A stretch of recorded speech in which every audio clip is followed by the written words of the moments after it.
Photoshop में हम layers के कॉन्सेप्ट को थोड़ा सा और डिटेल में जानेंगे। जब हम इसमें कोई भी अलग से फाइल को इंपोर्ट करते हैं तब हम ये देखते हैं कि ये उस फाइल को कौन सी लेयर में रिप्रेजेंट करता है। कि जब हम कोई एडिशनल इमेज इस फाइल में इंपोर्ट करते हैं तो क्या वो हमें टॉप लेयर के रूप में रिप्रेजेंट करेगा या बॉटम के लेयर में।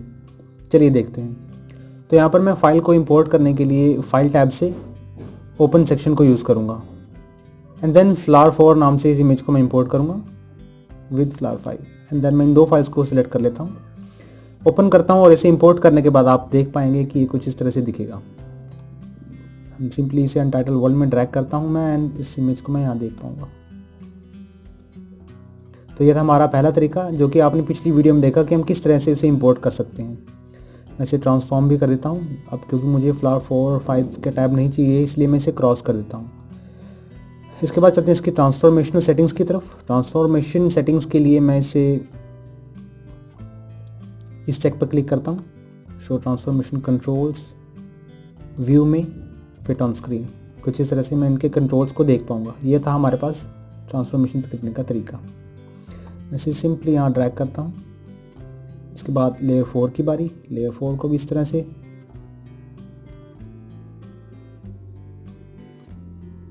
टिक करने के बाद मैं व्यू टैब में से फिट ऑन स्क्रीन करता हूं ताकि मैं इस कैनवस को अपनी पूरी स्क्रीन पर देख पाऊं। हमारे पहले तरीके में जो कि बाय ओपनिंग, यानी कि मैंने फाइल टैब से जो फाइल्स को ओपन की और फिर यहां पर इन इमेजेस को ड्रैग किया, इस तरीके में हम इन लेयर्स को टॉप पर देख रहे हैं। अब हम ये देखते हैं कि अगर हम इन फाइल्स को ड्रैगिंग यानी कि बाय ड्रैगिंग अगर इस फाइल में, इस फोटोशॉप फाइल में इंपोर्ट करें तो हमें ये किस लेयर्स में रिप्रेजेंट होगा, हम उसके बारे में देखते हैं। मैं इन दो लेयर्स जो कि अभी मैंने इंपोर्ट की उसे डिलीट करके मैं बाय ड्रैगिंग देख लेता हूँ कि ये किस तरह से इंपोर्ट होगा। मैं यहाँ पर flower4 और 5 को सिलेक्ट कर लेता हूँ एंड ड्रैग करता हूँ फोटोशॉप में कुछ इस तरह से। ड्रैग करने के बाद आप लेयर 4 को देख पाएंगे कुछ इस तरह से। flower4 के नाम से मैं टिक करता हूँ एंड देन flower5 भी सबसे टॉप में। यानी कि फोटोशॉप में अगर आप किसी भी इमेज को इंपोर्ट करें तो वो आपके पास as a top layer represent होगी। कभी भी ऐसा नहीं होगा कि आपने कोई फाइल इंपोर्ट की और वो बैकग्राउंड लेयर के ऊपर यानी कि सबसे नीचे इंपोर्ट हो जाए, ऐसा कभी भी नहीं होगा फोटोशॉप में। फोटोशॉप की एक एबिलिटी है कि ये हर फाइल को जब इंपोर्ट करता है सबसे टॉप लेयर के रूप में रिप्रेजेंट करता है। एंड देन आप चलते हैं एक ट्रिक की तरफ कि आप किस तरह से ये देख सकते हैं कि इस लेयर के नीचे कितनी लेयर्स विजिबल है। यानी कि जैसा कि आप लेयर पैनल में देख रहे हैं, इन सभी लेयर्स को बल्क में देख रहे हैं, मल्टीपल देख रहे हैं, लेकिन आपको ये नहीं पता कि कौन सी लेयर के नीचे कौन सी लेयर है। बाय सीइंग दिस कैनवस, इस कैनवस को देखते हुए मैं इस लेयर को अगर राइट क्लिक करता हूं तो इस लेयर के नीचे की मैं इमेजेस को देख पाऊंगा। तो मैं राइट क्लिक करता हूं अपने माउस पर तो मैं इसके नीचे की लेयर्स को देख पाऊंगा एंड देन जब मैं इसे क्लिक करता हूं तो मैं इसके नीचे की लेयर्स को देख पाऊंगा कुछ इस तरह से। तो ये था हमारे पास तरीका कि हम किस तरह से उन इमेजेस को चेक कर सकते हैं कि उस लेयर के नीचे कितनी इमेजेस हैं। इसके बाद हम देखते हैं कि हम किस तरह से, यहाँ पर आपने एक चीज़ नोटिस की होगी कि जब हम किसी भी इमेजेस को सेलेक्ट कर रहे हैं तो वो ऑटोमेटिकली सेलेक्ट हो ही जा रही है। लेकिन अगर आप चाहते हैं कि आप किसी भी इमेज को सेलेक्ट नहीं करना चाहते, टेम्पररी बेसिस के लिए आप किसी भी इमेज को सेलेक्ट नहीं करना चाहते तो आप ऑटो सेलेक्ट के इस चेक मार्क को डिसेबल कर दें। तो आप किसी भी इमेज को सिलेक्ट करेंगे तो ऑटोमेटिकली सिलेक्ट नहीं करेगा। इसके लिए आपको लेयर पैनल में उस लेयर को सिलेक्ट करना होगा ट्रांसफॉर्म करने के लिए, तभी आप उसे चेंज कर पाएंगे।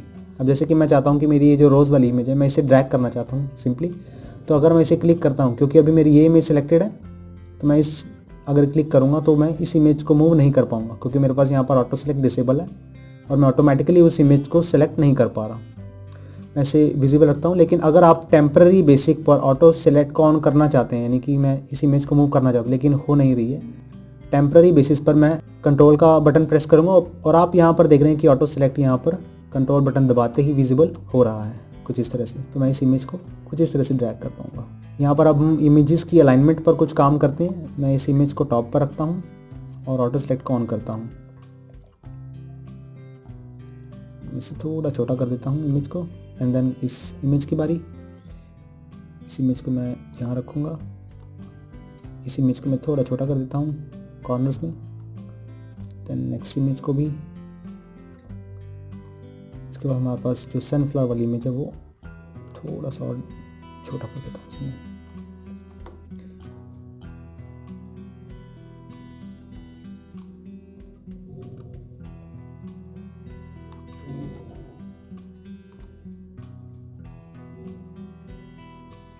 लेयर्स की अलाइनमेंट आप अपने हिसाब से कर सकते हैं।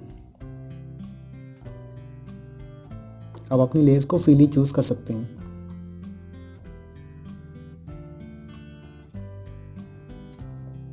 आप यहाँ पर देख रहे हैं कि हम जब भी किसी इमेज को मूव कर रहे हैं तो आपको यहाँ पर स्मार्ट गाइड्स दिख रही होंगी कुछ इस तरह से, जो कि आपको इमेज की पोजीशनिंग प्रॉपर रखने में हेल्प कर रही है। इन स्मार्ट गाइड्स को अगर आप मैनुअली सेलेक्ट करना चाहते हैं, यानी कि अगर आप किसी भी इमेज के बीच के मार्जिन को मैनुअली सेलेक्ट करना चाहते हैं, तो आपको उसके लिए क्या करना होगा, व्यू टैब में जाकर रूलर्स के इस ऑप्शन को इनेबल करना होगा। तो आप टॉप और लेफ्ट में इस रूलर को देख पाएंगे। अभी जो हमारे पास रूलर है वो, यानी कि अगर हम किसी भी इमेज को इसमें मेजर करना चाहते हैं तो हम बाय इंचेस उसे मेजर कर पाएंगे। अगर आप इसे बाय पिक्सल्स डिनोट करना चाहते हैं तो आपको इस रूलर पर राइट क्लिक करना होगा एंड देन पिक्सल पर सेलेक्ट करना होगा। मैं इसे ड्रैग करता हूँ। अगर मैनुअली आप अलाइनमेंट को रखना चाहते हैं तो आप टॉप से बॉटम की तरफ कुछ इस तरह से, अगर आप इस पूरे कैनवस पर हॉरिजॉन्टल लाइन लाना चाहते हैं, हॉरिजॉन्टली इन इमेजेस को एडजस्ट करना चाहते हैं, तो आपको इसके लिए रूलर पर टॉप से बॉटम की तरफ ड्रैग करना होगा, लेफ्ट क्लिक करें एंड देन आपको यहाँ पर एक लाइन दिखनी शुरू हो जाएगी कुछ इस तरह से। और अगर आप इमेज को वर्टिकली अलाइनमेंट करना चाहते हैं, वर्टिकल लाइन देना चाहते हैं, तो आपको लेफ्ट से राइट की तरफ इस लाइन को ड्रैग करना होगा। कुछ इस तरह से आप देख पाएंगे, आप इमेज की अलाइनमेंट को इस तरह से सेटअप कर पाएंगे। मैंने यहाँ पर स्क्वायर, यानी कि इस इमेज का जो चारों ओर की जो कॉर्नर से मैंने उसे कवर किया। मैं इस इमेज की जगह और कोई इमेज लगाना चाहता हूँ तो सिंपली कुछ इस तरह से लगा सकता हूँ। इसकी पोजीशन को रिप्लेस कर देता हूँ।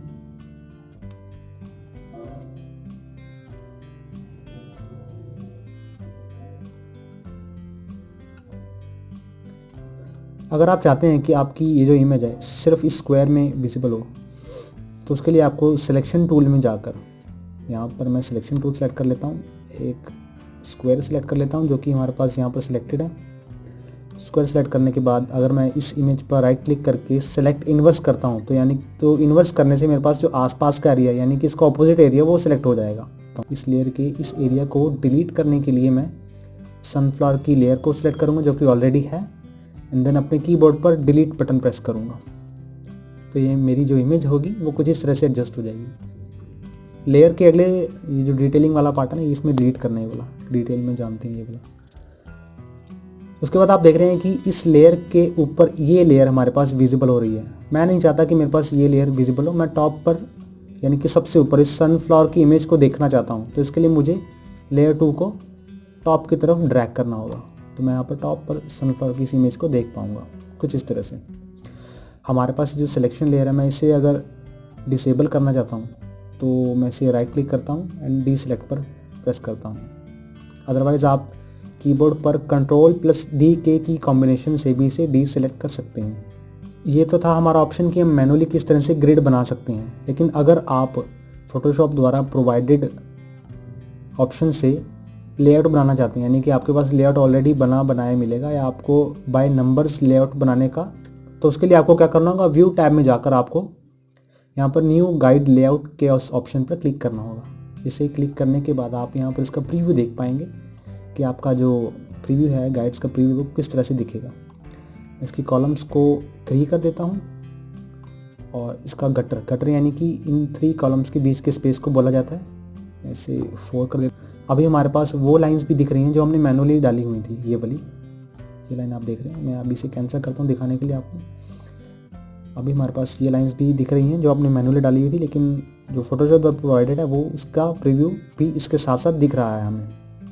मैं यहाँ पर कॉलम जो है वो 4 कर देता हूँ, गटर में 10 पिक्स जो कि मार्जिन रहेगा, और मार्जिन को ऑन करता हूँ। लेफ़्ट और राइट से मैं टॉप से 0, लेफ़्ट से मैं इसे 30 पिक्सल्स, बॉटम से 0 एंड राइट से मैं इसे 30 पिक्सल्स रखता हूँ। अगर मैं क्लियर एग्जिस्टिंग गाइड्स के इस ऑप्शन पर क्लिक करता हूँ तो हमने जो मैनुअली पीछे गाइड्स डाली हुई थी उसे मैं रिमूव देख पाऊँगा कुछ इस तरह से। यहाँ पर मेरे पास कॉलम की जो विड्थ रहेगी वो 5 पिक्सल्स, आप यहाँ पर उसकी विड्थ सेलेक्ट कर सकते हैं, 550, 500, 5000 ऐसे कुछ सिलेक्ट कर सकते हैं आप। मैं इसे अभी डिसेबल कर देता हूँ एंड देन क्लियर करता हूँ जो हमारे पास पहले भी गाइड्स डाली हुई थी उनको, एंड देन ओके करूँगा। तो आप फोटोशॉप में कुछ इस तरह से गाइड्स को भी क्रिएट कर पाएंगे इस ऑप्शन के थ्रू।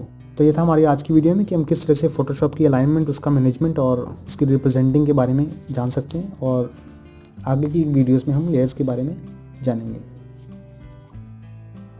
अभी के लिए इसे डिसेबल कर देता हूँ। इन लेयर्स को मैं मैनुअली भी ड्रैग कर सकता हूँ। विजिबल करने के लिए आपको लेफ़्ट से राइट की तरफ ड्रैग करना होगा, और डिसेबल करने के लिए उसी गाइड को राइट से लेफ़्ट की तरफ। अगर वर्टिकल है तो हॉरिजॉन्टल में आप इसका वाइसा वर्सा प्रोसेस कर सकते हैं, ऑपोजिट प्रोसेस कर सकते हैं, बॉटम से राइट, बॉटम से टॉप की तरफ।